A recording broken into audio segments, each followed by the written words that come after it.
ఈ మధ్యాహ్న సమయంలో మీ సన్నిధానంలో మేము ఇచ్చిన జీవమైన తరుణాన్ని బట్టి మృత తీస్తున్నాయి. ఎన్నో బలహీనతలు అందుబాటు తొట్టుబాటు కలిగినటువంటి వారు మీ వాక్యమైన అర్థంలో నామా నిజ స్వరూపాలు మీరు మాకు చూపించము. తద్వారా సరి చేసుకున్నటువంటి వారమే, చక్క చేసుకున్నటువంటి వారమే, యోగ్యమైన విధానంలో ప్రభువులలో పాలుపోపులు పొందడం ద్వారా మిమ్మల్ని ఆరాధించే ఆధిక్యతలు మీరు మమ్మల్ని ఉంచమని, మీ నమ్మకత్వాన్ని మీరు రుజువుపరచుకోమని, ఈ సమయాన్ని మీరు మాకు ఆశీర్వాదకరంగా మీరు ఉంచమని, మీ కృపను, మీ కనికరమును కోరుకోవచ్చు, మీ దయను, మీ వాత్సల్యతను కోరుకోవచ్చు. సమస్త మహిమ ఘనత ప్రభావాలు మీకు ఆదరిస్తాం. అక్కడ యేసు తప్ప మరెవరిని వారు కనపలేదు. ఇక్కడ మేము మిమ్మల్ని తప్ప వేరెవరిని కూడా చూడకుందాము గాక, మీ స్వరము తప్ప మరి ఏ స్వరము కూడా మేము వినుకుందాము గాక. మేలుకే మీరు మమ్మల్ని జ్ఞాపకం చేసుకుని నన్ను మీ సిలువ చాటును మరుగుపరచుకోండి. యేసు పరిశుద్ధ నామము స్తుతించి ప్రార్థించి అడిగి వేడుకుంటున్నాము తండ్రి, ఆమేన్.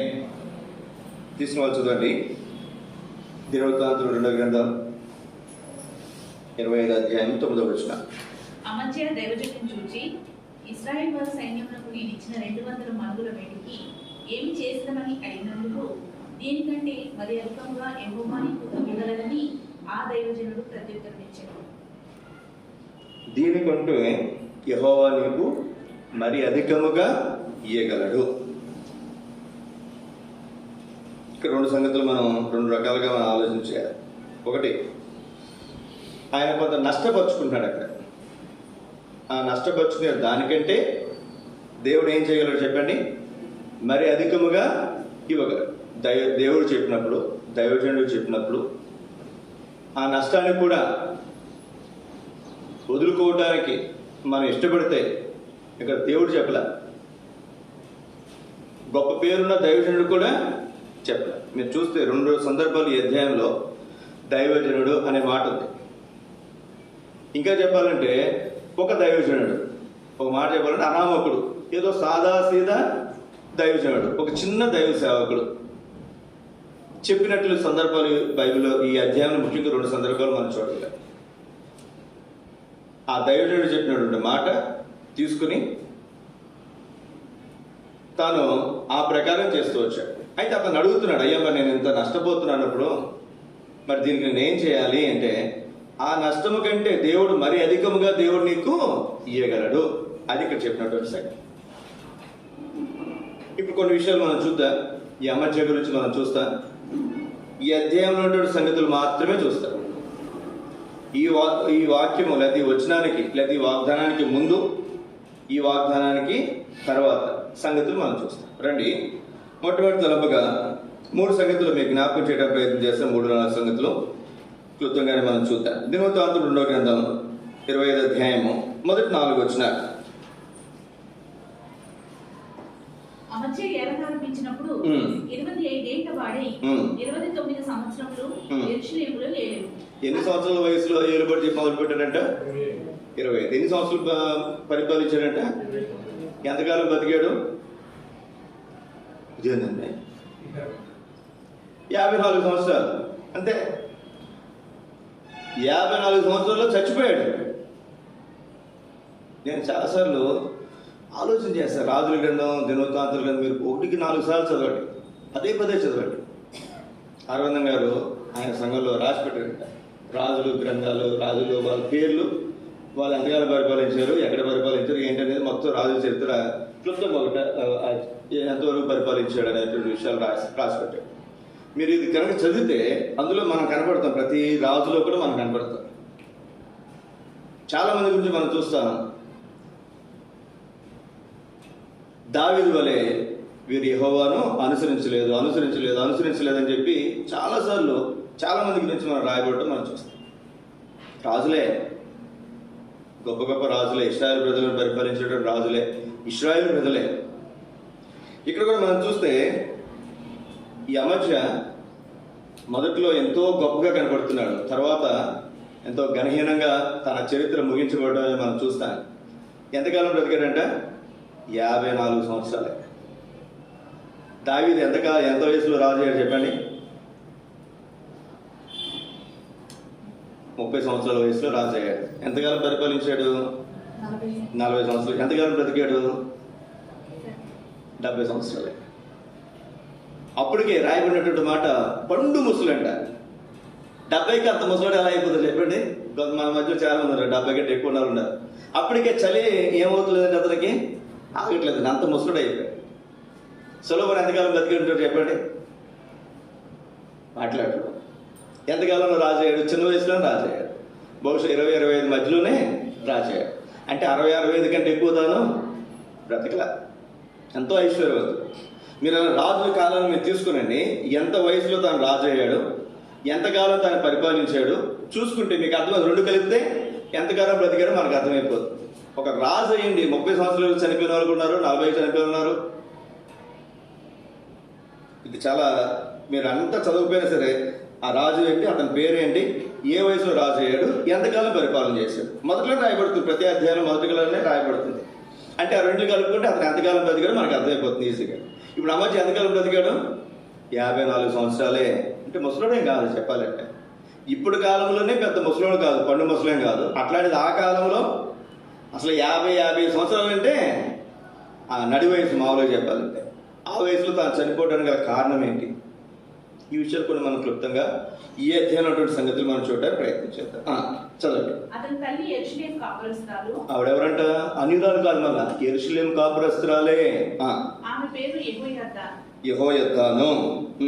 అతడు యెహోవా దృష్టికి యథార్థంగా ప్రవర్తించెను గాని. అతడు యెహోవా దృష్టికి యథార్థంగా ప్రవర్తించెను గాని అంటే మళ్ళా చాలా సంగతులు వస్తాయి అక్కడ.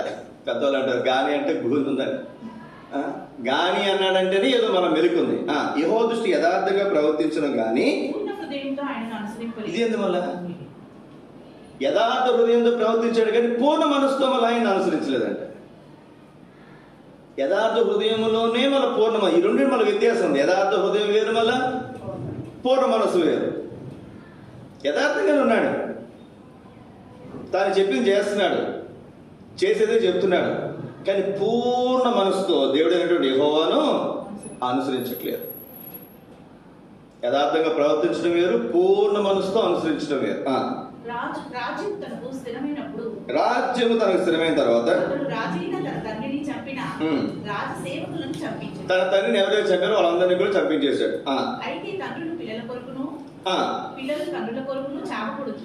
తండ్రుల కొరకు పిల్లలు చావకూడదు, పిల్లలు చేసిన తప్పులు తండ్రి చావకూడదు, తండ్రులు చేసిన తప్పులు పిల్లలు చావకూడదు అనే నియమాన్ని బట్టి మనిషి తన పాపం కొరకు తానే చావవలనని మోషే గ్రంథమంతని ధర్మశాస్త్రం నందు వ్రాయబడి ఉన్న యెహోవా ఆజ్ఞను బట్టి అతడు వారి పిల్లలను చంపకపోయింది. తండ్రులు పాపం చేస్తే వాళ్ళే చంపాడు, వాళ్ళ పిల్లల్ని చంపలే.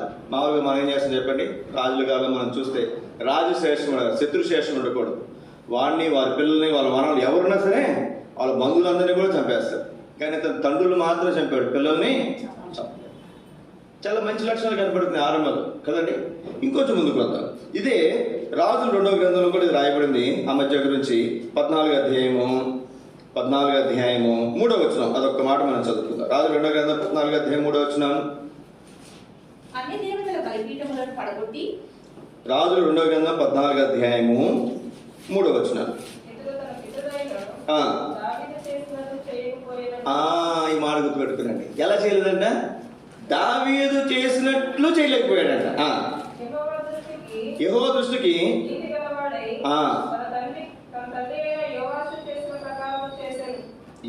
తన తండ్రిని యోవాషు చేసినట్లు యెహోవా దృష్టికి నీతి గలవాడే, కానీ దావీదు వల్ల ఏం చేయలేదంట, చేయలేకపోయాడు. దావీదు ఒక్క బత్షెబ విషయంలో తప్ప దేవుని యథార్థముగా పూర్ణ హృదయంతో దేవుని సేవించేవాడు. ఇతడు పూర్ణ యథార్థంగానే సేవించాడు కానీ పూర్ణ హృదయంతో సేవించలేదు. ఈ వ్యత్యాసం మనం చూద్దాం.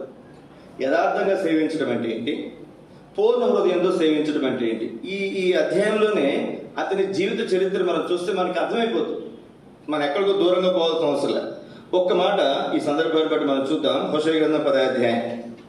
ఈ అమజ్యాకు హోషేయ గ్రంథానికి చాలా మరి సమీపమైనటువంటి సంగతులు మనకు కనపడతాయి. హోషేయ గ్రంథం 4, 5, 10 అధ్యాయాలు ఈ సంగతులు మనం వివరంగా చూస్తాం. రండి, హోషేయ గ్రంథం 10వ అధ్యాయము 1 నుంచి 4 వరకు చదవండి. ఇశ్రాయేలు విస్తారంగా వ్యాపించిన ద్రాక్ష చెట్టుతో సమానం. ఇశ్రాయేల్ ఎవరంటే విస్తారంగా వ్యాపించిన ద్రాక్ష చెట్టుతో సమానం. వారు ఫలం ఫలించిన కొలది ఫలం ఫలించిన కొలది వారు బలిపీఠములను మరి విశేషంగా చేయుచు బలిపీఠాలు కడతారంట. ఫలము ఫలించిన కొలది దేవుని ఆరాధించడం, దేవుని పూజించడానికి బదులు ఏం చేస్తారంట? బలిపీఠాలు అంటే దేవుని కొరకు కాదండి, విగ్రహాల కొరకు. దేవుని కంటే ఏదైతే ఎక్కువైపోయిందో అదే మన జీవితాల్లో విగ్రహం. ఇప్పుడు నాకు పెళ్లి కాలేదండి, నేను దేవుడిని అడిగాను, అయ్యా నాకు మంచి భార్యనేమని అడిగాను, భార్యని ఇచ్చాడు. లేదా పెళ్లి కానటువంటి అమ్మాయి ఉంది, అయ్యా నాకు మంచి భర్తనేమని అడిగింది, భర్తని ఇచ్చాడు. ఉద్యోగం లేదు, ఉద్యోగం ఏమని అడిగారు, ఉద్యోగం ఇచ్చాడు. పిల్లలు లేరు, పిల్లలు ఏమని అడిగారు, పిల్లల్ని ఇచ్చాడు. లేదా ఆస్తి లేదు, అంతస్తు లేదు, దేవుడిని ఇమ్మని అడిగారు, ఇచ్చాడు. లేదా ఒక వస్తువు లేదు, మనకు కావాలని అడిగాం, ఆ వస్తువు ఇచ్చాడు దేవుడు. ఇచ్చిన తర్వాత బైబిల్లో ఉంది ఆ మాట, భార్య లేనివాడు ఎవరిని సంతోషపెడతాడంటే దేవుని ఏ విధంగా సంతోషపెడదామా అని చూస్తాడంటే. భార్య గలవాడు ఎవరిని సంతోషపెట్టాలని చూస్తాడంటే భార్యని ఏ విధంగా సంతోషపెట్టాలా అని చూస్తాడు. భర్త లేనిది దేవుని ఏ విధంగా సంతోషపెట్టాలని చూస్తుంది. భర్త ఉన్నది భర్తని ఏ విధంగా సంతోషపెట్టాలని చూస్తుంది. పిల్లలు లేనటువంటి వారు దేవుని ఏ విధంగా సంతోషపెట్టాలని చూస్తారు. పిల్లలు కలిగినటువంటి వారు దేవుడు బిడ్డనిచ్చిన తర్వాత ఆ బిడ్డని ఏ విధంగా సంతోషపెట్టాలని చూస్తారు. అంటే ఇప్పుడు ఏమి విగ్రహం అయిపోతుంది? దేవుడు ఇచ్చినటువంటి ఆ భర్త, లేదా దేవుడు ఇచ్చినటువంటి ఆ భార్య, లేదా దేవుడు ఇచ్చినటువంటి ఆ బిడ్డ, లేదా దేవుడు ఇచ్చినటువంటి ఆ ఉద్యోగము మన దేవుని కంటే ఎక్కువగా ప్రేమిస్తే అదే మన జీవితాల్లో విగ్రహం. ఈ మాట గుర్తుపెట్టుకున్నాను. చాలామంది నేను చూస్తున్నాను నా జీవితంలో, ఈ కొద్దిపాటి సేవలో నేను చాలామందిని చూశాను. అప్పుడు అనిపిస్తుంది, అరే వీళ్ళు ఇబ్బందులు ఉన్నప్పుడే దేవుడికి సమీపం ఉన్నారే, వీరు కష్టం తెచ్చిపెట్టిన తర్వాత, లేదా వీళ్ళకి పెళ్ళి అయిన తర్వాత, లేదా ఉద్యోగం వచ్చిన తర్వాత, లేదా వీళ్ళు బిడ్డలు పుట్టిన తర్వాత, లేదా వీళ్ళకి ఆస్తి అంతస్తు వచ్చిన తర్వాత, అరే దేవుని మీదనే విడిచిపెట్టేందుకు దేవునికి దూరం అయిపోతున్నారండి. మనం కూడా చూడండి, కష్టాలు ఉన్నప్పుడు, ఇబ్బందులు ఉన్నప్పుడు ఏం చేస్తాం చెప్పండి? దేవుని మీద ఎక్కువ మనసు పెట్టుకుంటాం, ముందు వచ్చేస్తాం, చక్కగా దేవుని సన్నిధిలో ఉంటే అన్ని విషయాల్లో మనం పాల్గొంటాం. ఇప్పుడు రాలేకపోతున్నాం ఏంటంటే, అన్న ఆయన వస్తాడన్న, ఆయన లేనప్పుడు దేవుడు, ఆయన వచ్చినప్పుడు ఆయన ఎక్కువ, ఆవిడ ఉంది, లేదా పిల్లలు ఉన్నారు, లేదా ఇంకోటి ఎన్నెన్నో సంగతులు. ఇవన్నీ ఎవరు ఇచ్చారు నీకు? ఇది గుర్తుపెట్టుకునండి. అబ్రహాం జీవితంలో మనం చూస్తాం, అబ్రహాంకి ఎవరు లేదు చెప్పండి? పిల్లలు లేదు. 100 సంవత్సరాలకు కొడుకు ఇచ్చాడండి. అబ్రహాం వయసు అప్పుడు ఎంత? 100 సంవత్సరాలు. అసలు 100 సంవత్సరం అనుకోతామా? 100 సంవత్సరాల వయసులో దేవుడు కొడుకునిస్తే ఇప్పుడు ఎంత అమితమైన ప్రేమ ఉంటుంది చూడండి. మీరు కూడా ఎవరి ఇంటికి వెళ్ళండి, ఒక్కడే కొడుకు అనుకో, లేదా ఒక్కడే కూతురు అనుకోరండి, ఎంత గారం పెడతారో. మీరు తప్పుగా అనుకోకండి. నేను అనుకున్నాను, నాకు ఈ ఆలోచన వచ్చింది, అమ్మో పిల్లల్ని మాత్రం, కోడల్ని, అల్లుల్ని ఎవరిని తెచ్చుకోకూడదు? ఒక్కడే కొడుకు, ఒక్కడే కూతురు ఉన్న వాళ్ళని తెచ్చుకోకూడదు. ఎందుకని తెచ్చుకోకూడదు? వాళ్ళు గారం పెడతారు. ఇంట్లో వాళ్ళ అమ్మ నాన్న మాట్లాడరు. అందరి గురించి చెప్పట్లేదండి, మళ్ళీ ఎవరైనా ఇక్కడ ఒకళ్ళే కూతురు, ఒకళ్ళే కొడుకులు ఉంటే నన్ను ఏమనుకోవద్దు. ఎక్కువ మెజారిటీ చెప్తాను. మీరు ఎవరైనా బంధువుల ఇంటికి వెళ్ళండి, వాళ్ళకి ఒక్కడే కొడుకు, ఒక్కడే కూతురు, ఏం చేస్తారు చెప్పండి? ఎక్కువ గారం. వాళ్ళ తల్లిదండ్రులు మాట వింటారా? వినరు. వాళ్ళకి ఏది కలుగుతుంది వాళ్ళు మండుపట్టు పడతారు, వాళ్ళు తీసుకొచ్చేస్తారు. 2 లేక 3 ఉన్నటువంటి వాళ్ళ ఇంటికి వెళ్ళండి, అంత గారం ఉంటుందా? ఉండదు. అంత గారం ఉంటుందంట. నేను ఒక మాట చెప్తాను మీకు. నేను అబ్రహాము జీవితంలో ఒక్కడే కొడుకు. అప్పుడు ఇస్మాయిల్ ఉన్నాడా? ఇస్మాయిల్ పంపించేశాడు. ఇప్పుడు దేవుడు ఇస్మాయిల్ కూడా పంపించిన తర్వాత ఏమన్నాడు చెప్పండి? చదవండి ఆ మాట. ఆదికాండం 22వ అధ్యాయం. ఆదికాండం 22వ అధ్యాయం.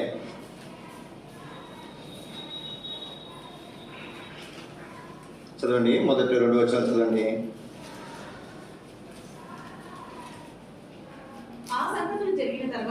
ఈ మాట జాగ్రత్త గమనించండి.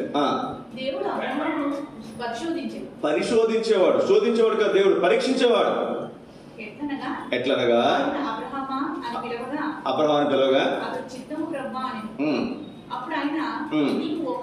ఈ మాట జాగ్రత్త గుర్తు పెట్టుకునండి. నీకు ఒక్కడై ఉన్న నీవు కుమారుని, అనగా నీవు ప్రేమించు కుమారుని తీసుకొని మొరియా దేశంలోకి వెళ్ళి అక్కడ నేను నీతో చెప్పబో పర్వతములలో ఒక దాని మీద దహన బలిగా అతన్ని నడిపించమని దహన బలి అంటే తెలుసా మీకు?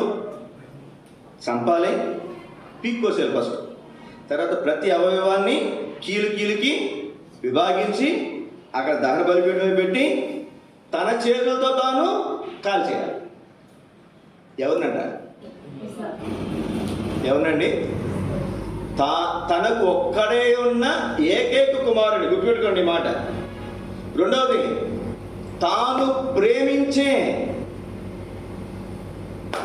ఉదాహరణకి మీరేమైనా అనుకోరండి, తప్పుగా అనుకోరంటే మాట చెప్తాను. నాకు ఐఫోన్ అంటే చాలా ఇష్టం. ఒక దేవుడిని అడిగాను, ఒక ఐఫోన్ ఇచ్చాడు దేవుడు నాకు. ఐఫోన్ ఇచ్చిన తర్వాత ఐఫోన్ ఎక్కువ అయిపోయింది అనుకోండి నాకు. దేవుడు నేను పగలగొట్టేమంటే పగలగొడతానా? చెప్పండి. అతి కష్టం. సరే, వస్తువే కాబట్టి ఏం చేస్తాను నేను? పోనీ దేవుడికి ఇచ్చింది అని ఏం చేయొచ్చు? నేను పగలగొట్టవచ్చు. కానీ బిడ్డను చంపంటే ఇది మామూలు విషయం అండి. పోనీ ఇంకో కొడుకున్నాడా? పోనీ ఇంకొక బిడ్డ ఉన్నదా? లేదు. ఇష్మాయిల్ కూడా పంపించేశారు. అప్పటికి ఒక్కడే కొడుకు అంట. ఆ ఒక్కడే కొడుకు ఇప్పుడు అతని వయసు సుమారు ఎంత? 120 సంవత్సరాలు ఉంటాయి బహుశా. 15-20 సంవత్సరాల మధ్యలో ఉంటాడు బహుశా ఇస్సాకు. అతనికి 115 నుంచి 120 సంవత్సరాల వయసులో తను ఉంటాడు అబ్రహాము. 100 సంవత్సరాల కొడుకు పుడితే 120 సంవత్సరాల వయసులో కొడుకుని తీసుకుని దానం కలిగించేయమంటే అసలు ఎవరైనా ఇస్తారా? నేను ఒక ప్రశ్న వేస్తాను మీకు ఇక్కడ.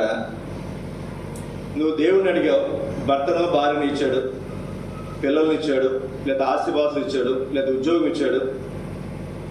నువ్వు కనుక దాన్ని ఎక్కువగా ప్రేమిస్తే ఈ ప్రశ్న లేదా ఈ పరీక్ష నీకు పెడితే నువ్వు పాస్ అవ్వగలవా? నేను పాస్ అవ్వగలనా? నేను అంటాను, అంత ఎక్కువ ప్రేమించడం ఎందుకు? దేవుని కంటే ఎక్కువగా ప్రేమించడం ఎందుకు? దేవుడు అడిగితే ఇవ్వాలా లేదని చెప్పి సతమతం అవడం ఎందుకు? అందుకే మధ్యాహ్న కాల సమయంలో జ్ఞాపకం పెట్టుకుందాం. నువ్వు నీ అంతటి నీకు వస్తేనే దాని గురించి మాట్లాడతా. అబ్రహాంకి ఇస్తామని ఎవరు ఇచ్చారు? చెప్పండి. దేవుడు ఇచ్చాడు. ఇష్మాయిల్ దగ్గర పరీక్ష పెట్టలేదు. గుర్తుపెట్టుకునండి, ఇష్మాయిల్ కూడా ఎక్కువగానే ప్రేమించాడు. తనే తక్కువగా ప్రేమించలా. కానీ దేవుడు ఇచ్చిన దాని విషయమే దేవుడు పరీక్ష పెడతాడు. ఒకవేళ నీ అంతటి నీకే పెళ్ళి అయిపోయింది, నీ అంతటి నీకు ఉద్యోగం వచ్చింది, నీ అంతటి నీకు పిల్లలు వచ్చారు, ఇవన్నీ వచ్చినాయి అనుకునే దాని గురించి దేవుడు అంత పరీక్ష పెట్టాడు. ఎందుకంటే దాని విలువ మనకు అంత తెలియదు, అంతగా మనం దాన్ని ప్రేమించాం కాబట్టి దాని సంగతులు వేరు. ఒకవేళ దేవుని ఆ సన్నిధిలో నువ్వు అడిగిన తర్వాత, దేవుడు నీకు ఇచ్చిన తర్వాత నీకు దేవుని కంటే అది ఎక్కువైతే గుర్తుపెట్టుకో, దేవుడు పరీక్షించే సాధ్యత అవకాశం ఉంటుంది. ఆ పరీక్ష నీకు పెడితే నేను అనుకుంటాను, ఇక్కడ ఉన్న వాళ్ళు ఎవరు, నువ్వు నేను ఎవరు కూడా దాంట్లో విజయము పొందలేదు. అంత పరీక్ష నీకు పెట్టకునిపే మనం ఏం చేయాలి చెప్పండి? మనకిచ్చిన భార్య కంటే, మనకిచ్చిన భర్త కంటే, మనకిచ్చిన బిడ్డల కంటే, మనకిచ్చిన ఉద్యోగం కంటే మన దేవుణ్ణి ఎక్కువగా మనము ప్రేమించదుము గాక. మాట్లాడుతుంది చాలాసార్లు నేను విన్నా. నేను ఎందుకు ఆలస్యం ఏంటంటే దేవుడిచ్చిన సంగతులు మన జీవితాల్లో ఎక్కువైపోతాయి. జ్ఞాపకం పెట్టు. రండి కొంచెం ముందుకు వెళ్దాం. ఇక్కడ విస్తారమైనటువంటి విస్తారం వ్యాపించిన ద్రాక్ష చెప్తుందంట. అది ఫలించిన కొలది ఏం చేస్తుందంట? దేవుని వైపు తిరగట్లేదంట. విస్తారంగా బలిపీఠాలు కడుతుందంట. బలిపీఠాలు ఎవరి కొరకు? విగ్రహాల కొరకు కడదు. మనకి ఏమీ లేనప్పుడు దేవుడు అనుకుంటాం. అన్నీ వచ్చిన తర్వాత దేవుడికి పోయడం మనకు తెలియదు. ఎన్నెన్నో సంగతులు మన జీవితంలోనికి వచ్చేస్తాయి. చదవండి.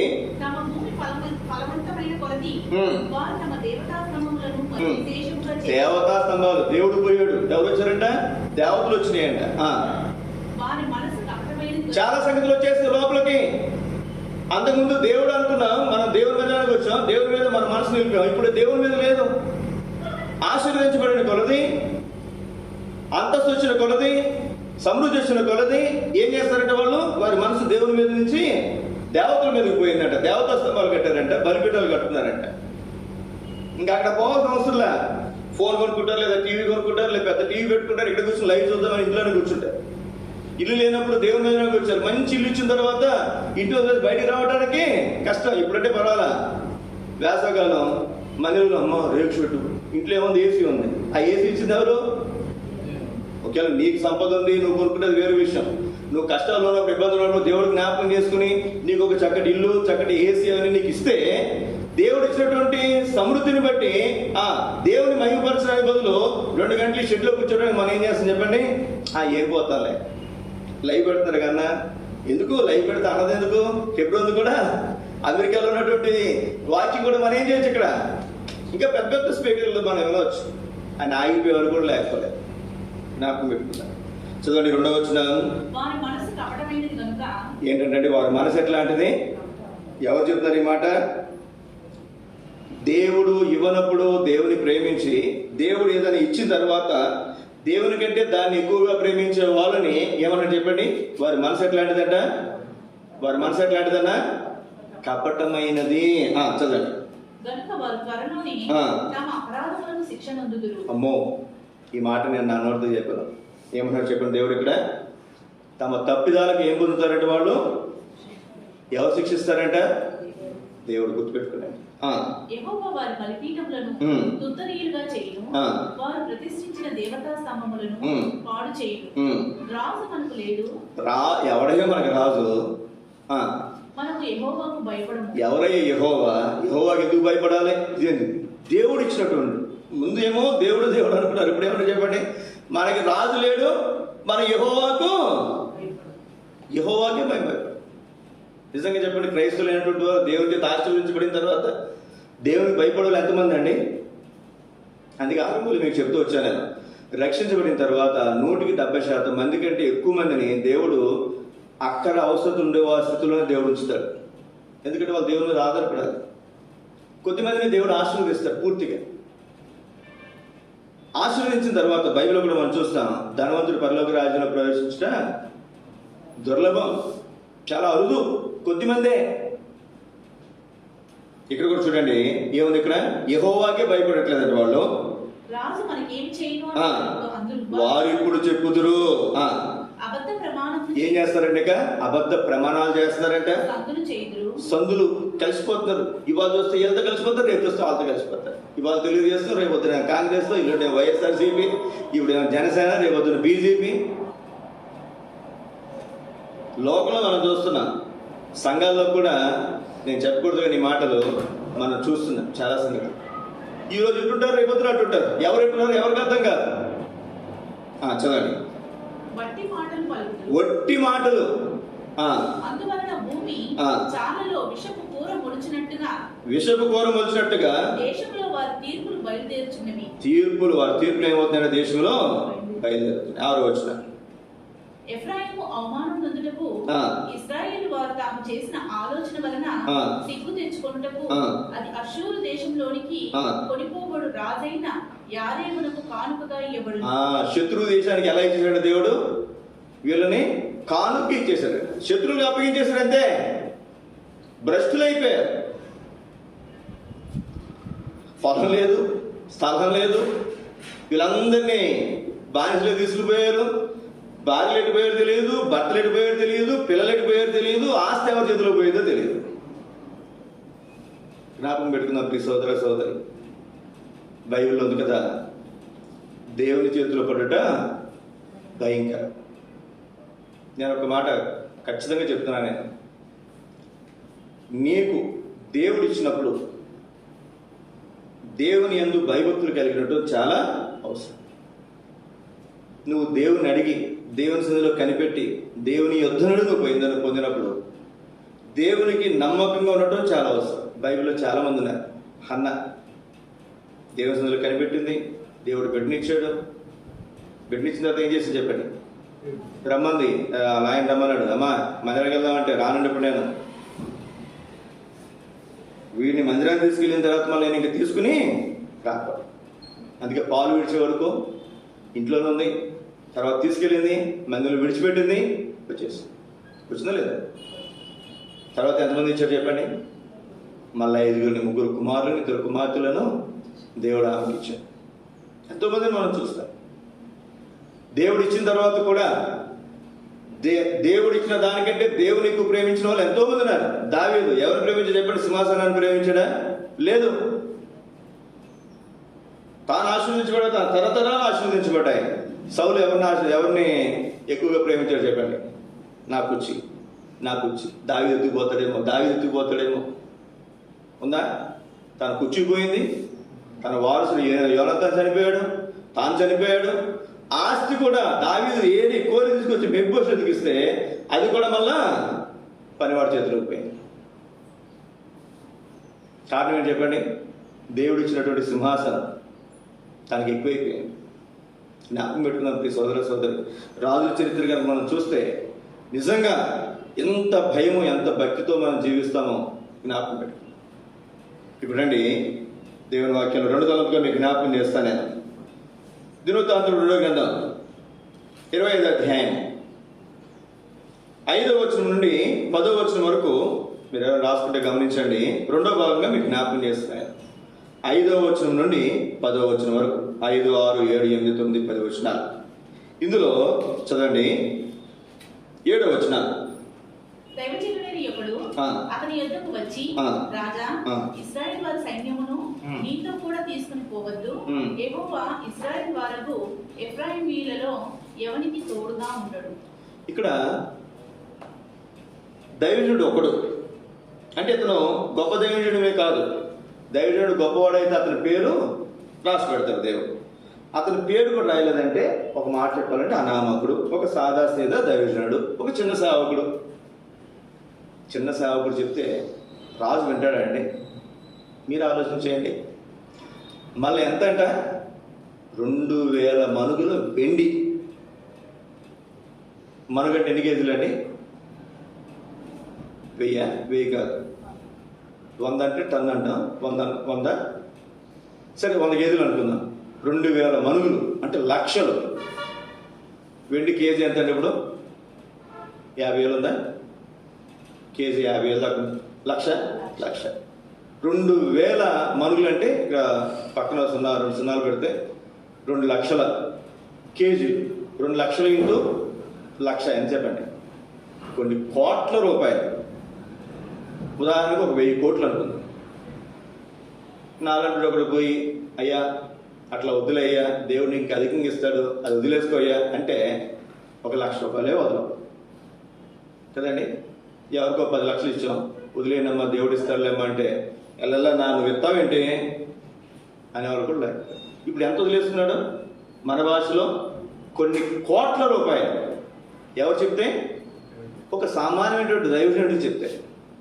అందుకో మాట ఉంటుంది, మీ దేవుడిని యెహోవాను నమ్ముకున్నది అప్పుడు మీరు ఆశీర్వదించబడతారు. మీ దైవ సేవకులను నమ్ముకున్నది అప్పుడు మీరు కృతార్థులు అవుతారు. కృతార్థులు అంటే కృతజ్ఞతాస్తుతులు చెల్లించే అనుభవం. అంటే దేవుడు మనకు మేలు చేస్తే మనం ఏం చేస్తాం? కృతజ్ఞతాస్తుతులు చెల్లిస్తాం. ఎప్పుడు చెల్లిస్తాం? దైవ సేవకుల్ని నమ్మితే, దైవ సేవకులు చెప్పే మాట నమ్మితే. కానీ ఈ దినాల్లో దైవ సేవకులు చెప్పే మాట నమ్మేది ఎవరు చెప్పండి? వినేది ఎవరు చెప్పండి? ఉన్నారా? అసలు ఆ తరం ఉంది ఇప్పుడు? చాలా ఒక మాట మనం చూద్దారని దేవుని వాక్యంలో 7వ వచనం. ఇశ్రాయేలుకు ఎఫ్రాయిమీలతో ఎవరికి యెహోవా తోడుగా ఉన్నాడు. ఇశ్రాయేలు ప్రజల్లో అందరితో కాదంట, ఎఫ్రాయిమీలతో దేవుడు తోడుగా ఉండడు. ఎందుకు ఇశ్రాయేలు ప్రజలందరిలో ఎఫ్రాయిములతో మాత్రమే దేవుడు తోడుగా ఉండడు అంటున్నాడు? ఇప్పుడు ఇశ్రాయేలు ప్రజల నుంచి 1,00,000 మందిని సైన్యాన్ని తెచ్చుకున్నాడు. అందులో ఎఫ్రాయిములు కూడా ఉన్నారు. ఇప్పుడు ఏం చేయాలి? ఇప్పుడు ఇతను ఎఫ్రాయిములు అందరినీ పంపించేశాడు. ఇప్పుడు అదే చేశాడు. తర్వాత వచ్చి చదవండి. ఇక్కడ ఒక మాట, అక్కడ మాట ఉంటుంది. ఇశ్రాయేల్లో ఎఫ్రాయిములను పంపించేసిన మాట ఎక్కడ చెప్పండి? ఎన్నో వచ్చినది చదవండి ఆ మాట.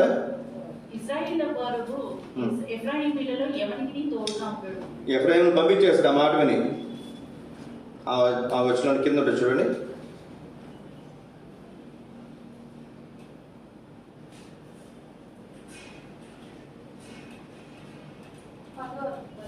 చదవండి 10వ వచనం చదవండి.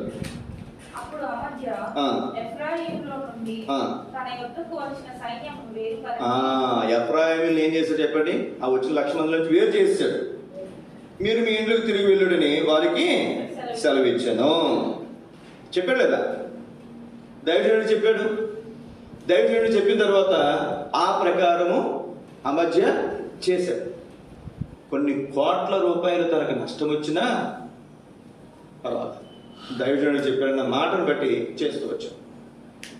ఇప్పుడండి కొన్ని విషయాలు ఎఫ్రాయిముల గురించి ఎందుకు అంత దేవుడు ఖచ్చితంగా కఠినంగా మాట్లాడుతూ వచ్చాడు, ఇది మీకు జ్ఞాపకం చేస్తాను.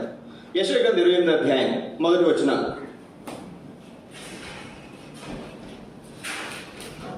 యెషయా 28 1వ వచనం. త్రాగుబోతులకు ఎఫ్రాయిమీయుల అతిశయ కిరీటమునకు శ్రమ. ఎవరంటే వీళ్ళు? ఇదేంటండి? ఎవరెత్తున అన్యుడా? దేవుని అరిగినటువంటి వ్యక్త? ఎవరెత్తును?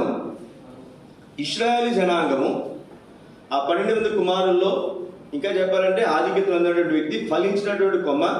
యేసేపుకి 2 కుమారులు, మనషే, ఎఫ్రాయిము. ఎఫ్రాయిము నా ముద్దు బిడ్డ. ఎవరంటే ఎఫ్రాయిము? ఇప్పుడు ఏమైపోయాడు? ముద్దు బిడ్డ కాస్త ఏమైపోయాడు చెప్పండి? తాగుబోతాయి. గుర్తుపెట్టుకున్నట్టు సోదర సోదరి, ఏ కొడుకుని ఏ కూతురిని కూడా ముద్దు బిడ్డగా మీరు చేసుకోవద్దు. ప్రేమ ఉండడం అవసరమే. తాను ప్రేమించు కుమారుని తండ్రి శిక్షించు రీతికి. ఓ రోజు నీకు మాట వస్తే మా ముగ్గురు పిల్లలు అక్కడ ఉన్నారు, రే ఎవరంటే ఇస్తున్నారా నాకన్నా, ఎవరిని ఎక్కువ ప్రేమిస్తున్నారా అన్న. వాళ్ళు ఒకరి ముఖములు చూసుకున్నారు. ఎందుకని? తాను ప్రేమించు కుమారుణ్ణి తండ్రి ఏం చేస్తాడు? శిక్షిస్తాడు. కొడుకం లేదు, కూతురు లేదు, చిన్నడం లేదు, పెద్దడం లేదు. తప్పు చేస్తే మాత్రం బెల్ట్ తెగాల్సిందే. 4-5 బెల్ట్లు దిగిపోయింది. కొట్టిన తర్వాత బెల్ట్ దిగిపోయిన తర్వాత అనిపిస్తాను, నేను అనవసరంగా 400 రూపాయలు బెల్ట్ దిగిపోయింది. అదే ఎందుకు కొట్టాను మాత్రం బాధపడ్డా. గుర్తుపెట్టుకున్నాండి, వాళ్ళు ఒకరి మొక్కలు చూసుకున్నారు. ఎందుకని? ఎవరు ఎక్కువ కొడుతున్నారో వాళ్ళకే తెలియట్లా, ముగ్గురి సమానం కొడుతున్నారు. పెద్దోడు బైబిల్ మనం చూస్తాం, ఇస్సాకు ఎవరు ఎక్కువ? ఏషావు ఎక్కువ. ఎందుకంటే మాంసం పెడతారు కాబట్టి. రెబ్కాకి ఎవరు ఎక్కువ? రిబ్కానా? ఇస్సాకు భార్య రిబ్కాకి ఎవరు ఎక్కువ? యాకోబు. ఎందుకు ఎక్కువ? ఇంట్లో ఉండి అన్ని పనులు చేసి పెడుతున్నారు కాబట్టి. పక్షపాతం వద్దు. ఈ మాట అనేది అనకూడదు. పక్షపాతం కనుక చూపిస్తే, నేను ఎప్పుడు మా ఇంట్లో అంటున్నా ఈ మాట, పక్షపాతం వస్తుందమ్మా అని చెప్పాను. ఏం చూపిస్తే? వెళ్ళి అడిగామనుకో, నీకు ఎవరు ఇష్టం అంటే, నాకు పెద్ద కొడుకు అంటే ఇష్టం అన్నా. వాళ్ళ పిల్లలు అంటారు, నీకు చిన్నోడు అంటే ఇష్టం లేనన్నా, నీకు అమ్మాయి అంటే ఇష్టం లేనన్నా, నేనంటే ఇష్టం లేదు అని వాళ్ళే చెప్పేస్తారు పిల్లలు. అట్లా ఎప్పుడు ఉండకూడదు, గుర్తుపెట్టుకున్నాను. ఇక్కడ ఎఫ్రాయిం ఎవరు? నా ముద్దు బిడ్డ. ఇప్పుడు ఆ ముద్దు బిడ్డ కాస్త ఏమైపోయాడు? ఆ ప్రేమ ఏం చేసింది చెప్పండి? అతను తాగుబోతుంది చేసింది. నేను చెప్తున్న మాట కాదు. 3వ వచనం చదవండి. త్రాగుబోతులకు, ఒక్కడి కదా త్రాగుబోతు, ఎఫ్రాయిములు అందరూ త్రాగుబోతులు అంట.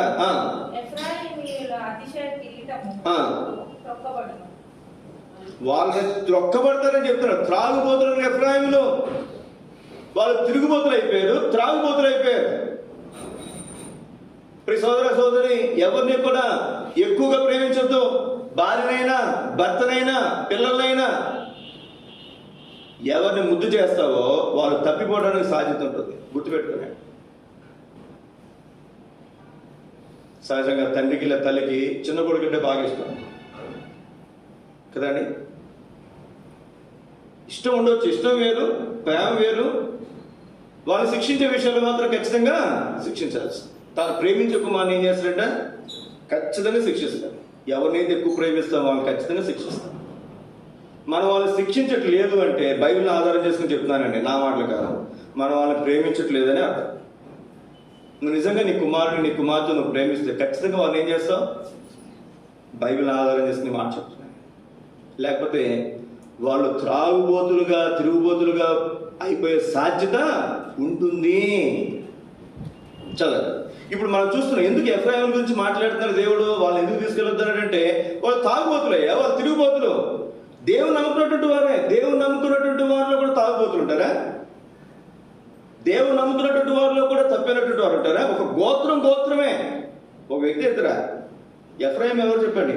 ఒక గోత్రకర్త. ఒక గోత్రమే. ఏమైపోయింది చెప్పండి? చాలా మంది తప్పు అనుకోండి ఈ మాట. థియాలజీ చదువుతారు చాలా మంది.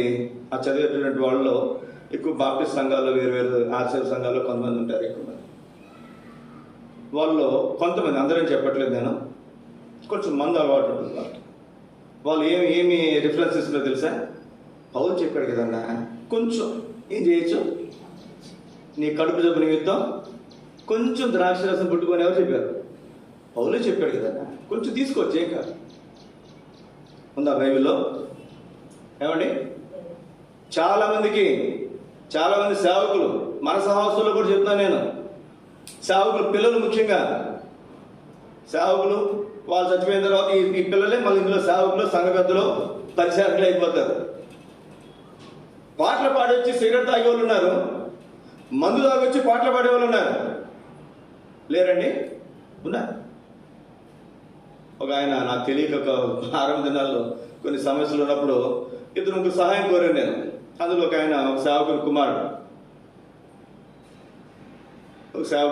సరే అప్పుడు వచ్చారు, నాకున్న ఇబ్బందిని బట్టి వాళ్ళు నాకు సహాయం చేశారు. వాళ్ళు నిలబడ్డారు కాబట్టి వేరే వాళ్ళు నా మీద దాడి చేసి వాళ్ళు ఆగిపోయారు.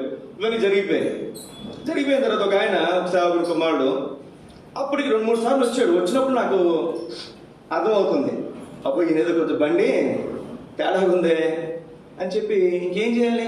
సరే, నాకు అర్థమైంది, అతను కొంచెం అలవాటు ఉంది, తాగి మందిరానికి వస్తాడు. ఒక సందర్భంలో ఆయన్ని నేను పాటలు కూడా వాడుకున్నా. అప్పుడు నాకు అంత తెలియదు, నాకు తెలుసు, మరి నాకున్న పరిస్థితులను బట్టి, నేను బలహీనతను బట్టి మొత్తానికి అతని పాటలకి నేను ఎక్కించాల్సిన అవసరం వచ్చింది. ఆ రోజు పాటలు కూడా పాడించాడు, అయిపోయింది. తర్వాత నాకు తెలిసిందో లేదా ముందు తెలిసిందో నాకు జ్ఞాపకం రావట్లేదు. తర్వాత ఒక రోజు ఆయన ఫోన్ చేశాడు, అన్న ఒక రోజు నేను వాక్య పరిచయకు వస్తాను. ఇప్పుడు నేను వాక్య పరిచయం చేస్తున్నాడు మందిరాల్లో. ఆయన పాట పాడతాడు, అద్భుతంగా పాడతాడు, కానీ తాగొచ్చి పాడతాడు. ఆయన తాగుతాడని తెలిసి కూడా వాళ్ళ తండ్రిని బట్టి ఆ సంఘంలో చాలా నెలలు, సంవత్సరాలు ఆయన పాటలు పాడించారు. వాళ్ళ నాన్నగారు చనిపోయినప్పుడు కూడా దేవుని సేవకుడు, గొప్ప దైవజనుడు ఆయన తాగొచ్చి పాటలు పాడాడు. ఆయన పాటలు పాడితే పక్కన ఉన్నటువంటి వాళ్ళు పాడలేరు, అంత చక్కగా పాటలు పాడతాడు. కానీ ఏమని చెప్పండి, నాకు ఫోన్ చేసి, అన్న రేపు ఆదివారం వస్తానంటే నేను అన్నాను, అన్న మాకు వచ్చేది కొద్దిమంది చూస్తున్నాం కదా, ఎక్కువ మంది వచ్చినప్పుడు పిలుస్తాలే అన్న. ఎక్కువ మంది వచ్చేది లేదు మనకు, అప్పుడు ఆ దినాల్లో నేను ఆయన పిలిచింది లేదు. ఏ విధంగా తప్పించుకోవాలని వద్దంటే మనం ఫీల్ అవుతాడు. నీకు ఆ బలహీనత ఉందంటే, నేను అవసరానికి వాడుతున్నప్పుడు మాత్రం అప్పుడు బలహీనత తెలియదా, ఇప్పుడు మాత్రం పరిచయం బలహీనత వచ్చిందా అని నా మీద దెబ్బలాడచ్చు. నాకు కూడా మనసాక్షిగా అయితే, సరే మనం ఇట్లాంటి సహాయం తీసుకున్నాం, మరి ఇప్పుడేమో అతను ఏమవుతున్నా, నేను నా అవసరానికి ఏమో వాడుకున్నాను నిలబడటానికి, పరిచయం అయినసరికి మాత్రం నేను నా మనసాక్షి నాకు గద్దెయ్యా, నాకు క్షమించు, నాకు తెలియక అతన్ని పిలిచానని చెప్పి దేవుని దగ్గర క్షమాపణ కొడుకోవాలి. ఎఫ్రాయిములు, త్రాగుబోతులకు ఎఫ్రాయిం జ్ఞాపకం పెట్టుకుందాం. ఇంకొంచెం ముందుకు రండి. రాజుల మొదటి గ్రంథం 11వ అధ్యాయం. రాజుల మొదటి గ్రంథం 11వ అధ్యాయం 26వ వచనం.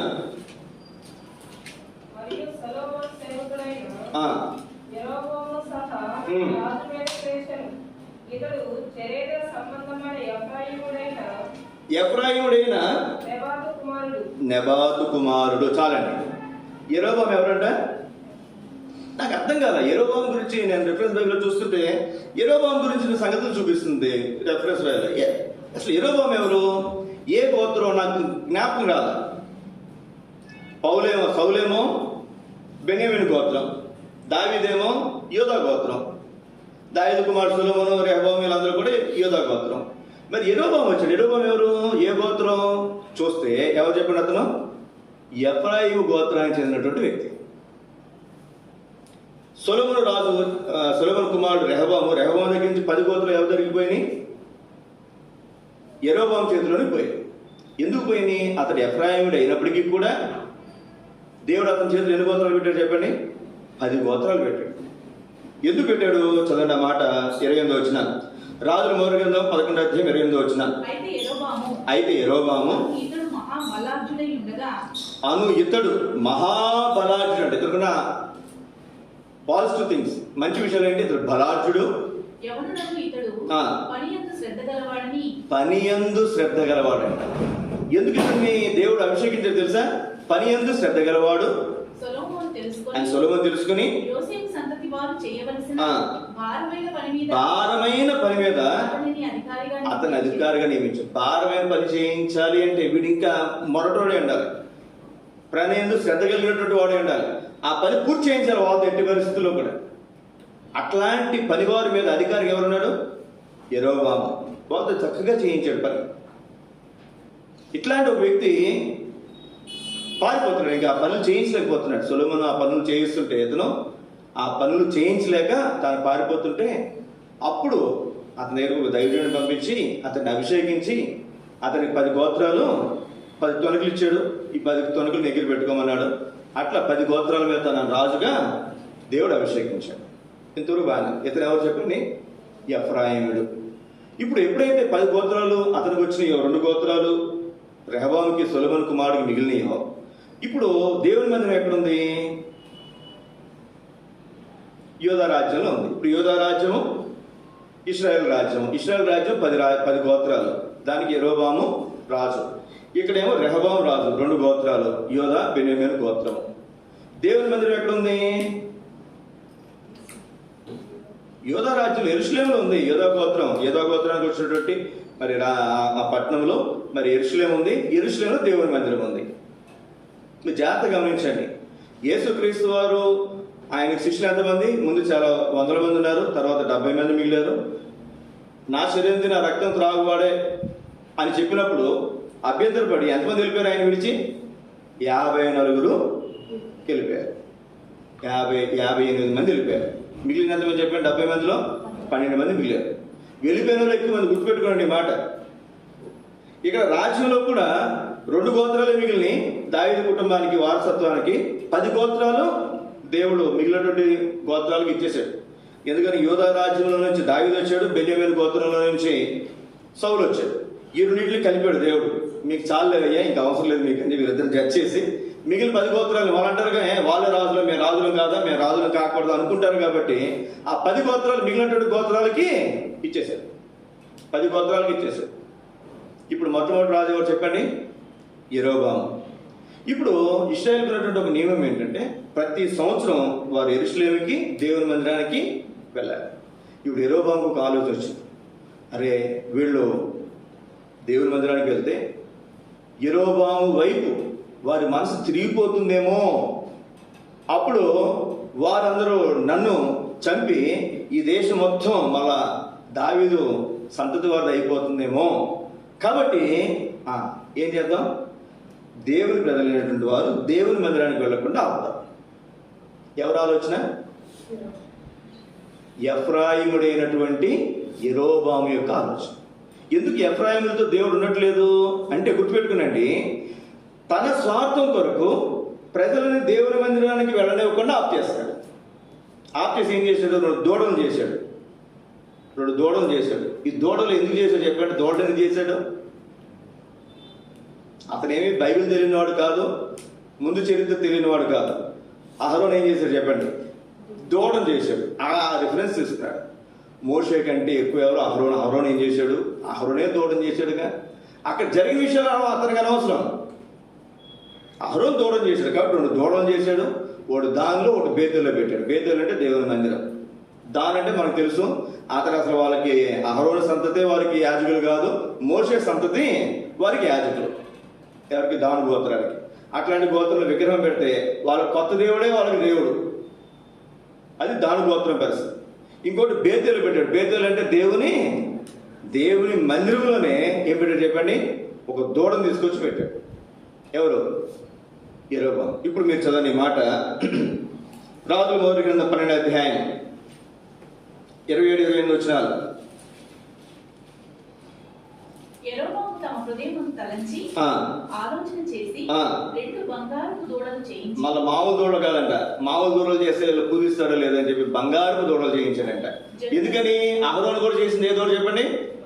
బంగారపు దూడే. జనులను పిలిచి, యెరూషలేమునకు పోవుటకు నీకు బహు కష్టము. ఏంటంటే తన మనసులో ఆలోచన చెప్పట్లా. అయ్యా, ఏం పోతారా యెరూషలేము దాకాను, ఏం పోతారా మందిరం దాకాను, మీకు కష్టం కదా, దూరం కదా. కాబట్టి ఇశ్రాయేలు వారలారా, ఐగుప్తు దేశంలో నుండి మిమ్మును తప్పించిన మీ దేవుడు ఇవే అని చెప్పి, ఇశ్రాయేల్ ఐగుప్తు నుండి తీసుకొచ్చిన మీ దేవుడు ఎవరు? ఇదే మాట ఎవరు చెప్పారు చెప్పండి? అహరోను చెప్పారు. అదే మాట చెప్తున్నాడు. మీరు తప్పు అనుకోకండి ఈ మాట. హెబ్రోన్లో 2013-14 సంవత్సరం గుర్తు రావట్లేదు, థియోడర్ గారు మోటో కార్డు తీశారు. థియోడర్ గారు మోటో కార్డు తీసిన తర్వాత కొన్ని రోజుల తర్వాత సొసైటీ వాళ్ళు హెబ్రోన్ని వాళ్ళు స్వాధీనపరిచిన తర్వాత సొసైటీ వాళ్ళు కూడా మోటో కార్డు తీయడం స్టార్ట్ చేశారు. అప్పటికి సొసైటీకి ఒక మోటో కార్డు, ట్రస్ట్కి ఒక మోటో కార్డు. తర్వాత 2 సంవత్సరాల తర్వాత 4 సంవత్సరాల తర్వాత మన ట్రస్ట్ వాళ్ళు హెబ్రోన్ స్వాధీనం చేసుకున్నారు. ఇప్పుడు ట్రస్ట్ వాళ్ళు మోటో కార్డు తీస్తున్నారు, సొసైటీ వాళ్ళు ఆ మోటో కార్డు కంటిన్యూ చేస్తారు. సొసైటీ మోటో కార్డు ఉంది, ట్రస్ట్ మోటో కార్డు ఉంది. 2 సంవత్సరాల తర్వాత మరి ట్రస్ట్లో 2 గ్రూపులు వచ్చినాయి. వీళ్ళు మళ్ళీ ఇద్దరు అయిపోయారు, 2 గ్రూపులు. వాళ్ళు థియోడర్ గారు పేట గారు ఒక గ్రూప్ అయిపోయారు, సుబ్బారెడ్డి గారు శాంసన్ గారు ఒక గ్రూప్ అయిపోయారు. నేను ఎవరిని కించపరచట్లేదు, మీరు గమనించాలని మీకు తెలియజేస్తున్నాను. నేను ఆ మొదటి సంవత్సరం సొసైటీ వాళ్ళ మోటో కార్డు వేరు, ట్రస్ట్ థియోడర్ గారి మోటో కార్డు వేరు. సుబ్బారెడ్డి గారు శాంసన్ గారు ఏం చేశారంటే, మేము బక్సింగ్ గారు తీసిన మోటో కార్డు తీస్తున్నామని చెప్పి బక్సింగ్ గారు తీసిన సంవత్సరం మోటో కార్డు, ఈ సంవత్సరం మనకు మోటో కార్డు, మీకు థియోడర్ గారు తీసిన మోటో కార్డు కావాలో బక్సింగ్ గారు తీసిన మోటో కార్డు కావాలో మీరు నిర్ణయం చేసుకుని అని చెప్పి చెప్పారు. ఇప్పుడు సహజంగా ఆలోచన ఎట్టిపోతుంది చెప్పండి, థియోడర్ గారు ఎక్కువ, కురియన్ గారు ఎక్కువ, బక్సింగ్ గారు ఎక్కువ. ఆయన ఆ సంవత్సరం ఏం చెప్పండి, చాలా మంది బక్సింగ్ గారు తీసినటువంటి మోటో కార్డు కాబట్టి ఆ మోటో కార్డు పెట్టుకున్నారు. మీరు కావాలంటే చరిత్ర వెనక్కి వెళ్తే మీకు అర్థమవుతుంది. ఈ సంవత్సరం సుబ్బారెడ్డి గారు పుల్పిట్ నుంచి అనౌన్స్మెంట్ చేశారు, ఒక్కటే మోటో కార్డు ఉంటుంది, ఇంకెవరైనా తీయొద్దు, వేరే ఆలోచన పెట్టుకోవద్దని చెప్పారు. అప్పటికే థియోడర్ గారు మోటో కార్డు తీశారు. ఇంకొక అతను ఎవరు, ఒక సేవకుడు భీమా అని ఒక అతను ఎవరు ఉన్నాడు, అతను ఏం చేశాడంటే బక్సింగ్ గారు తీసిన 83వ సంవత్సరంలో తీసిన మోటో కార్డు ఇదే మోటో కార్డు అని చెప్పి యెహోవా మార్గం యథార్థమైంది అనేదో అతను ఈ హెబ్రోన్ నుంచి మోటో కార్డు తీసేలోపే ముందే దాన్ని పబ్లిష్ చేశారు, అందరికీ ప్రచారం చేశారు. నాకు అది గుర్తొచ్చినప్పుడు ఇప్పుడు ఈ వ్యక్తి తీయడానికి కారణం ఏంటి, అంతకుముందు దైవ సేవకులు వాళ్ళు చేశారు. ఇక్కడ మనం గమనించాల్సినటువంటి మాట ఏమిటి అంటే, ఏది దేవుని సంగతి, ఏది దేవుని కార్యము, ఏది దేవుని కార్యము కాదని ప్రజలకు అర్థం కావట్లా, అయోమయంలో పడిపోతున్నారు. ఇప్పుడు ఈ 10 గోత్రాల ప్రజలు మరి యెరొబోము దూడం చేస్తే ఎందుకు ఆగిపోయారు? అక్కడ ఏం చెప్పాడు చెప్పండి, అతను మీరు అంత దూరం వెళ్ళలేరు అని చెప్పి ఏం చేసి చెప్పండి, రిఫరెన్స్ చెప్పుకుంటాడు. అయ్యా మీకు తెలుసో తెలీదో కాబట్టి మీరు బైబిల్ తిరిగేసుకోండి, చరిత్ర తిరిగేసుకోండి, అహరోను చేసినటువంటి దూడది, నేనే సొంతంగా చేయట్లా, కాబట్టి మీరు తెలుసుకోరండి, పోయి మీరు చదవండి ధర్మశాస్త్రంలో అహరోను దూడం చేశాడా లేదా, అది లాభం నష్టం అని చెప్పడు అక్కడ. అర్థమవుతుందండి? అహరోను దూడం చేశాడు బంగారు, నేను అదే చేశాను, నేనేమైనా కొత్తది చేశానా అనేసరికి ప్రజలందరూ ఏం చేశారు చెప్పండి, యెరూషలేముకి వెళ్ళటం మానేసి వాళ్ళందరూ కూడా ఎక్కడ ఆగిపోయారు, ఈ దూడ దగ్గరే. ఇప్పుడు దూడను పూజించడం మొదలుపెట్టారు. విగ్రహారాధన ఇశ్రాయేలు ప్రజల్లో ఆరంభించిన ఎవరు? ఎఫ్రాయిముడైనటువంటి యెరొబోము. మీ మాట గుర్తుపెట్టుకున్నాడు. ఎందుకు ఎఫ్రాయిముతో దేవుడు తోడుకున్నాడు అంటే వాళ్ళ స్వలాభం కోసం. నేను ఎవరైనా తప్పట్టట్లేదని గుర్తుపెట్టుకున్నాను, నేను రిఫరెన్స్ చెప్పాను కాబట్టి వాళ్ళు అయితే తప్పట్టట్లే. దైవజనులు ఎవరైనా సరే వాళ్ళ సేవ అనుభవంతులే నా వయసు. నేను ఎప్పుడు కూడా ఎవరిని తప్పుగా మాట్లాడాను, సందర్భం మీకు చెప్పాను అంతేనే. లేదా వాళ్ళని తక్కువ చేసి వీళ్ళని తక్కువ చేసి అనేది నా దృష్టిలో అది అంశం కాదు. అయితే మనం గమనించాల్సినటువంటి మాట ఏంటంటే, మాలాంటి సేవకులు మా స్వలాభం కోసం మీలాంటి వాళ్ళని తప్పుదారిలో నడిపిస్తే, ముఖ్యంగా దేవుని మందిరానికి దూరం చేస్తే, మాట గుర్తుపెట్టుకున్నాడు, దేనికి దూరం చేస్తే దేవుని మందిరానికి దూరం చేస్తే. మన దగ్గర కొంతమంది బయటకు వెళ్ళారు, బయటకు వెళ్ళారు కూడా చాలా మంది అడిగారు, మీకు ఆనంద్ కావాలా సుబ్బారెడ్డి గారు కావాలని అడిగారు. సహజంగా ఏమనుకుంటారు ఎవరైనా, మాకు సుబ్బారెడ్డి గారే కావాలి.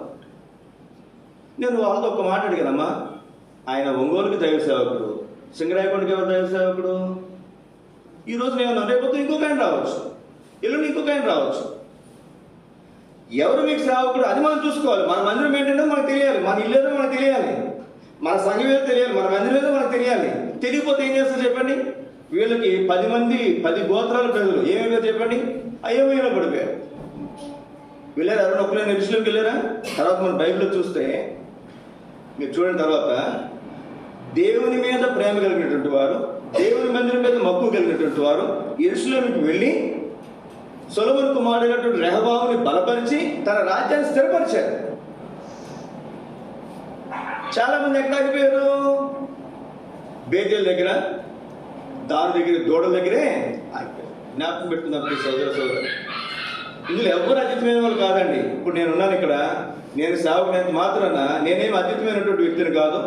నేను గనక మిమ్మల్ని దేవుని మీద నుంచి, దేవుని మందిరం మీద నుంచి మీ దృష్టిని కనుక మరలిస్తే నేను కూడా యెరొబోము లాంటి వాడినే. జ్ఞాపకం పెట్టుకున్నాను. కాబట్టి మేము చెప్పే వాక్యము, మేము చెప్పే మాటలు దేవుని చిత్తానుసారంగా ఉన్నాయా లేవా? దేవుని మీద మన మనసు ఉంచేలాగా ఉన్నాయా లేదా? దేవుని మందిరం మీద మన మనసు ఉంచేలాగా ఉన్నాయా లేదా అనేది మీరు చూసుకోవాల్సినటువంటి బాధ్యత కూడా మీ మీద. ఇప్పుడు రండి, ఇంకొక మాట, ఇంకా మనం చాలా విషయాలు ఉన్నాయి. హోషేయ గ్రంథం 4వ అధ్యాయం 17 వచ్చిన ఒక మాట చదవండి. హోషేయ గ్రంథం 4వ అధ్యాయం 17 వచ్చిన.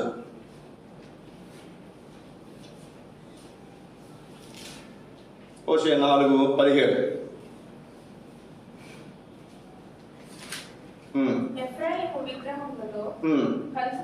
ఎఫ్రాయిము విగ్రహంతో కలిసిపోయింది. వాడిని అలాగే ఉన్నాయి.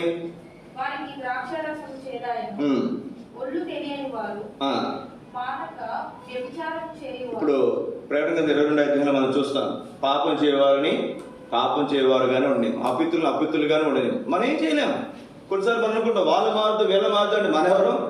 మనల్ని మార్చడానికే, మనం మార్చుకోవడానికి చాలా కష్టం. ఎవరిని మార్చగలం? మనం ఎవరిని మార్చలేము. మన పిల్లల్ని మనం మార్చలేము. ఎదుటి పిల్లల్ని మనం మార్చగలమా? మన పిల్లల్ని మనం మార్చకపోతే మన తల్లిదండ్రులు మనం మార్చగలమా? ఎదుటివారు మనం మార్చగలమా? ఏం మార్చలేము. కాబట్టి వాళ్ళు అట్లాగే ఉన్నాయి. ఇంకా రాబడినటువంటి మాట 5వ అధ్యాయము హోషేయ గ్రంథం 5వ అధ్యాయము 11 వచనం, లేదా 9-10 వచనాలు, 9వ వచనం. శిక్షా దినమున ఎఫ్రాయిం పాడైపోయారు. కారణం ఏంటంటే 3వ వచనం, ఎఫ్రాయిం ఎరుగుతున్నావు, ఇశ్రాయేలు వారు నాకు మరుగైన వారు కాదు. ఎఫ్రాయిము, నీవు ఇప్పుడే విచరించున్నావు, ఇశ్రాయేలు వారు అభ్యర్థులే. ఇశ్రాయేలు వారు పాపం చేయడానికి కారణం ఏంటంటే ఎఫ్రాయిం లేనటువంటి యెరొబాము విగ్రహాలతో కలిసిపోయాడంట. ఇప్పుడు శిక్షా దినమున ఎఫ్రాయిం పాడైపోవును. 11వ వచనం. ఎఫ్రాయిములు మానవ పద్ధతిని బట్టి, ఏ పద్ధతి అంటే అది మానవ పద్ధతిని బట్టి,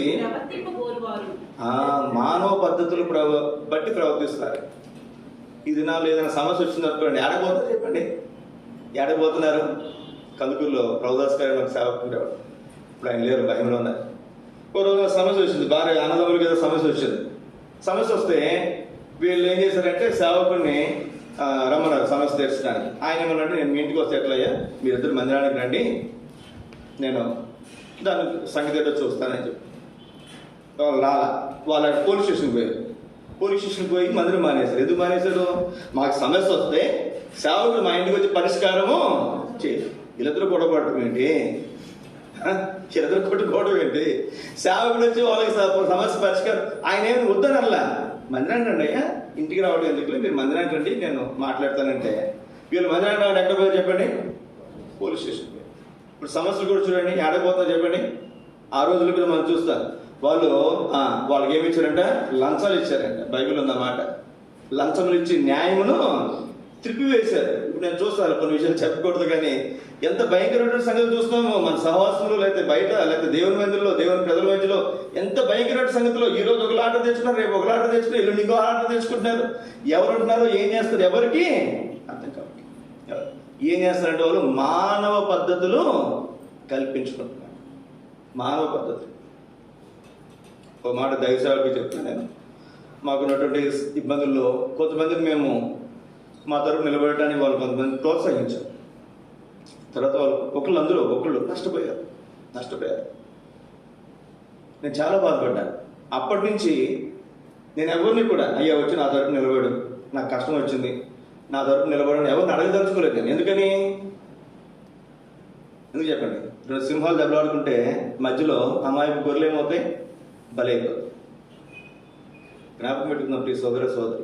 ఇక్కడ రాయబడినటువంటి మాట, ఎఫ్రాయిములు మానవ పద్ధతి ఏం చేస్తారంటే ప్రవర్తించు.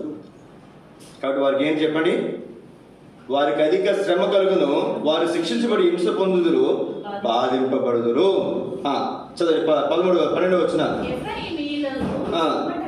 వలెను యూదా వారికి మత్స్య పురుగు వలెను నేనుందును. చిమ్మటి పురుగు అంటే నేను అనుకుంటాను చెదపురుగు. చెదపురుగు ఏం చేస్తే చెప్పి తినుకుంటూ పోతుంది. వాళ్ళకి చెదపురుగు వలె ఎవరు ఉంటాడంట? చిమ్మటి పురుగు వలె దేవుడే ఉంటాడంట. చదవండి. తాను రోగి అవుట ఎఫ్రాయిము చూచెను, తనకు పుండు కలుగుట యూదా చూచెను. రోగం వచ్చింది ఎఫ్రాయిముగా. అప్పుడు ఎఫ్రాయిములు అష్షూరీయుల యొద్దకు పోయెను. దేవుని దగ్గరికి పోలేదు. ఎడపోతుంది చెప్పండి. రోగం వస్తాయి అష్షూరీయుల దగ్గరికి పోతున్నారు. రాజైన యారేబును పిలుచుకొనెను. అయితే అతడు స్వస్థపరచజాలడు. అతడు నిన్ను స్వస్థపరచజాలడు, నీ పుండు బాగు చేయజాలడు. ఏడేనగా ఇక్కడ చూడండి, రోగం వస్తే ఎక్కడ పోతున్నారంటే అష్షూరీయుల దగ్గరికి పోతున్నారంటే. అష్షూరీయుల దగ్గరికి పోతున్నారు, ఇంకో దగ్గరికి పోతున్నారు. వాళ్ళని స్వస్థపరచడం, నీ పుండు బాగు చేయజాలడు. 14 వచ్చింది. సింహం వంటి వాడును, సింహం వంటి వాడును గాను, యూదా వారికి గొదవ సింహం వంటి వాడును గాను నేనుందును. సింహం వంటి వాడు అంటే వాళ్ళ తరపున ఉంటాడంటే లేదు. ఏమన్నా చెప్పండి, చదవండి. నేనే వారిని పట్టుకొని చీల్చెదను. నేనే వారిని పట్టుకుని. ఎఫ్రాయిములు ఏం చేస్తాడంటే దేవుడు వారికి సింహం వలె ఉండి వారిని చీల్చివేస్తాడు. నేనే వారిని కొని. ఎవరు ఎఫ్రాయిములు? దేవుని ప్రజలను విగ్రహాల వైపు త్రిప్పేవారు. దేవుని ప్రజలను దేవుని మందిరానికి వెళ్లకుండా ఆటంకపరిచేవారు. వారు ఎఫ్రాయిం. వారికి దేవుడు ఎలా ఉంటాడంట? దేవుడు ఎలా ఉంటాడంట చెప్పండి? సింహం వలె ఉంటాడంట, చీల్చివేస్తాడంట. బైబిల్లో ఒక మంచి చక్కటి మాట ఉంది. చిన్న పిల్లలను ఆటంకపరిచేవారు తన మెడకు, ఇలాంటి వారిని ఆటంకపరిచేవారు ఏంటంటే తన మెడకు తిరగట్రాయి కట్టుకుని సముద్రంలో అగాధులు పడవేయబడుతూ వారికి మేలు. ఎందుకంటే దేవుడు వారిని శిక్షించక మునిపే వారంతటా వారు అగాధంలో పడిపోవడం వాళ్ళకి మేలు. దేవుని మందిరానికి వచ్చే వాళ్ళని ఎవరిని ఇక్కడ గుర్తుపెట్టుకోనండి. మీరు ఎవరైనా ఒకరు తీసుకురండి, లేకపోతే మానేసేయండి. వచ్చే వాళ్ళని ఎవరిని కూడా మీరు ఏం చేయొద్దు, ఆటంకపరచదు, చెడగొట్టద్దు. గుర్తుపెట్టుకోనండి మాట. ఎఫ్రాయిం గురించి మనం ఇదే చూస్తున్నాం. ఎఫ్రాయిం గురించి వాళ్ళకి దేవుడు విరోధంగా ఉన్నాడంట. సింహం వాళ్ళు ఏం చేస్తారంట? చీల్చివేస్తారంట. 15 వచ్చిన అందరం కలిసి చదువుకుందా. అయితే వారు మనసు త్రిప్పుకొని నన్ను వెదకు వరకు నేను తిరిగి నా స్థలమునకు పోవుదును, తమకు దురవస్థ సంభవింపగోరు నన్ను బహుశీఘ్రముగా వెదకు. మాట గుర్తుపెడతారండి ప్రియ సోదర సోదరి. ఒకవేళ మనం ఎఫ్రాయిములోనే ఉంటే, దేవుని కంటే ఇంకేదైనా మనకి ఎక్కువైపోతే, భర్తో భార్యో బిడ్డో ఉద్యోగమో ఇంకోటో మనకి ఎక్కువైపోతే, దేవుని మందిరానికి మనం దూరం అయిపోతే, దేవుని మందిరానికి ఆలస్యం అయిపోతే, దేవుని మందిరానికి మనం అదే మనకు ఆటంకంగా అభ్యంతరంగా ఉంటే, మనకు వచ్చిన కష్టములు, ఇబ్బందులు, నష్టములు, అనారోగ్యంలో, శ్రమలో, నిందలు, అవమానంలో మనం ఏం చేయాలంట? వేరే సంగతులు కాదు మనం ఎదగాల్సింది. హాస్పిటల్ చుట్టూ తిరగటం కాదు, లేకపోతే ఇంకో చుట్టూ తిరగటం కాదు. ఎవరికి రావాలంట? వారు మనసు త్రిప్పుకొని నన్ను వెతికే వరకు. ఏం తిప్పుకోవాలంట? మనసు తిప్పుకోవాలి. ఎవరు వెతకాలి? దేవుని వెతకాలి. అప్పటి వరకు నేను తిరిగి నా స్థలంలోకి పోదు. ఆయన స్థలానికి పోయాడు. ఇప్పుడు ఏం చేయాలి మనం? ఇప్పుడు ఒక పెద్ద ఆయన కలవడానికి వెళ్ళాం, ఆయన వెళ్ళిపోయాడు. ఇప్పుడు ఏం చేయాలి మనం? ఆయన వెనకాలి మనం పోవాలి. ఇంకేముంది అక్కడ? తమకు దురవస్థ సంభవింపగా వారు నన్ను శీఘ్రముగా వెతుకు. నేను మాట చెప్తాను. ఇక్కడ రోగం వచ్చినప్పుడు తిరిగితే మంచిది. దురవస్థలోకి పోతే, రోగం వచ్చింది, జ్వరం వచ్చింది, హాస్పిటల్కి పోతే మంచిదా? అది బాగా ముదిరిపోయి మళ్ళీ ఇంకోటి మోసుకుని పోయేంతవరకు ఆగటం మంచిదా? దురవస్థ అంటే జ్ఞాపకం పెట్టుకుంటే సోదర సోదరి, దేవుని బిడ్డలైనటువంటి మనం అమర్చే జీవితంలో మనం చూస్తున్నాం ఎంత గొప్ప సంగతిలోనికి తను వెళ్ళాడో, తను వాళ్ళు ఎంత తప్పాడో మీకు ఒక మాట మీకు జ్ఞాపకం చేస్తాను. చివరికి ఒక మాట అండి దేవుని వాక్యంలో చివరి తనకు ఒక్క మాట ఇక్కడ జ్ఞాపకం చేసి ముగిస్తానే. దినోత్తాంతులు 2వ గ్రంథం 25వ అధ్యాయం 14, 15, 16 వచ్చిన ఇక్కడ మధ్యాహ్న కాల సమయంలో మనం పరీక్షించుకుందాం. ఏదో మీరు ఓడించాడు, తిరిగి వచ్చాడు. ఎవరినైతే తాను జయించాడు ఆ దేవతను తెచ్చుకున్నాడంట.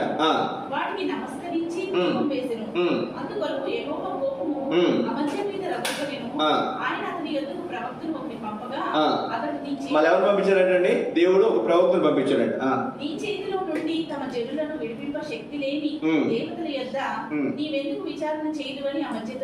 ఇక్కడ ఒక మాట చూడండి, నేను ఒక మాట చెప్తాను. ఇక్కడ సందర్భం ఏంటంటే తాను ఏదో వీళ్ళ దగ్గరికి వెళ్ళాడు, వాళ్ళు ఓడించాడు, వచ్చాడు. వస్తూ ఏం చేశాడంట? వాళ్ళ దేవతను తెచ్చుకున్నాడంట.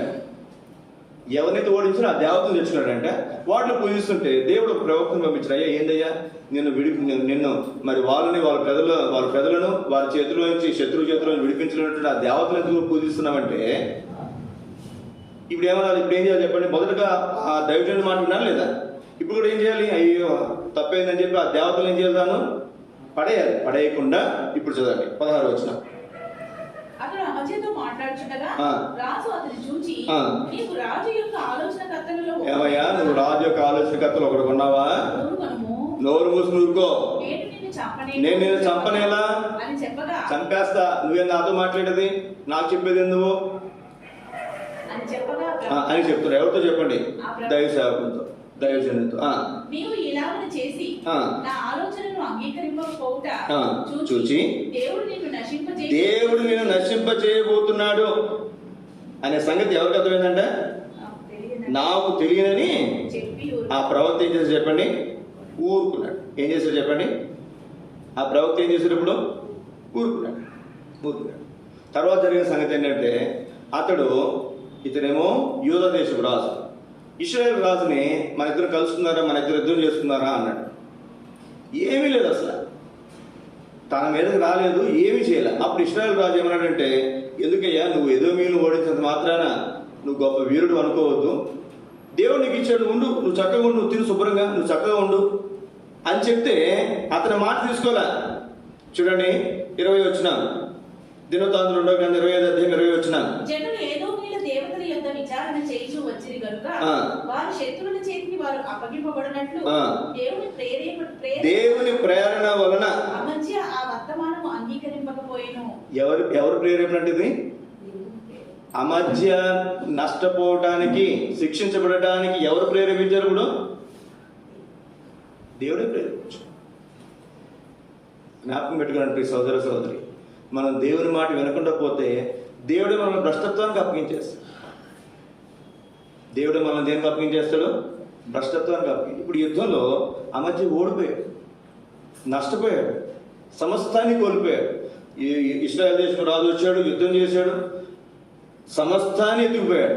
దేవుని మందిరం, దానికి ఉన్నటువంటి సంపద, తన సంపద మొత్తం ఊడ్చుకుపోయాడు. ఇంత నష్టం పొందడానికి తనను ప్రేరేపించింది ఎవరు? అమజ్యాన్ని ఎవరు ప్రేరేపించారండి? దేవుడే ప్రేరేపించాడు. ఎంత ఆశ్చర్యం వచ్చింది. కారణం ఏంటి చెప్పండి? ఒకటే మాట చెప్పండి, దీనికి కారణం ఏంటి చెప్పండి? దేవుని మాట వినలేదా? దేవుని ప్రవక్త మాట వినలేదా? హెచ్చరిక. ఇప్పుడేంటి? దేవుడు డైరెక్ట్గా దిగి చెప్పడండి, గుర్తుపెట్టుకోనండి. దేవుడు మీ ఇంటికో మా ఇంటికి వచ్చి డైరెక్ట్గా దిగి ప్రత్యక్షమయ్యి చెప్పి అంత గొప్పలు మనం కాదు. ఒక ఎల్లయ్యో, ఒక పొల్లయ్యో, లేదా ఒక దైవ సేవకుడు ఎవరో, ఆనందో, లేదా ఎవరో ఇంకొకరు ఎవరో మన ఇంటికి వస్తారు, లేదా మనతో మాట్లాడిస్తారు. అమ్మ ఇట్లా చేయొద్దాం, ఇది మంచిది కదమ్మా చెప్పిస్తాడు. నువ్వు వినుకుంటే మంచిది, లేకపోతే దేవుడు ఏం చేస్తాడు చెప్పండి? నష్టపోవడానికి ప్రేరేపిస్తాడు. నేను కూడా నష్టపోయే ఒక సందర్భంలో చాలా నష్టపోయాను. నాకు పెడుతున్న ప్రియ సోదరి దేవుని దాసుల ద్వారా, దేవుని ప్రవక్తుల ద్వారా మనం హెచ్చరించినప్పుడు మనం వింటే ఇక్కడ ఏం చేసి చెప్పండి? ఒక్క మాట వింటే ఏమైంది చెప్పండి? తాను నష్టపోయేవాడు కాదు, ప్రజలు నష్టపోయేవారు కాదు, ఎంతో నష్టపోయాడు. ఈ అధ్యాయమంతా మీరు చదవండి. ఎంతగా నష్టపోయాడో మీకు అర్థమవుతుంది. ఎంతగా నష్టపోయాడు మీకు అర్థమవుతుంది. మా గురించి ప్రార్థన చేసుకుందాం. దేవుని బిడ్డలైనటువంటి మా ఇదే మధ్య ఒక దైవజనుడి మాట విన్నాడు, ఎంతో మేలు పొందాడు. ఇదే మధ్య ఇంకొక ప్రవక్త మాట వినలేదు, సమస్తాన్ని తాను పోగొట్టు. దేవుని వాక్యంలో మనం హృదయాలు పరీక్షించుకుందాం. మనం కూడా కొన్నిసార్లు దేవుని మాట వింటాం, కొన్నిసార్లు దేవుని మాట వినాం. ఆరంభంలో దేవుని మాట వింటాం, తర్వాత అనుభవించిన దేవుని మాట వినాం. ఆరంభంలో ఎవరు చెప్పినా తీసుకుంటాం, కొంత అనుభవానికి వచ్చిన తర్వాత